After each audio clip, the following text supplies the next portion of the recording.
جمعے کا خطبہ ختم ہونے سے پہلے حاضرین کا کھڑا ہونا، اس کا کیا حکم ہے؟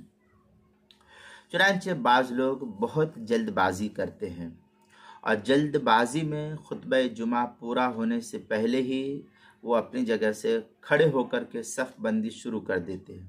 یہ طریقہ شرعی اعتبار سے صحیح نہیں ہے، کیونکہ اس سے خطبہ سننے میں خلل آتا ہے، لہذا خطبہ مکمل ہونے کے بعد ہی کھڑا ہونا چاہیے۔ جب امام ممبر سے اتر جائے یا آواز اس کی بند ہو جائے، خطبہ مکمل ہو جائے، اس وقت جو ہے کھڑے ہو کر کے صف کو سیدھی کرنے کی کوشش کرنی چاہیے۔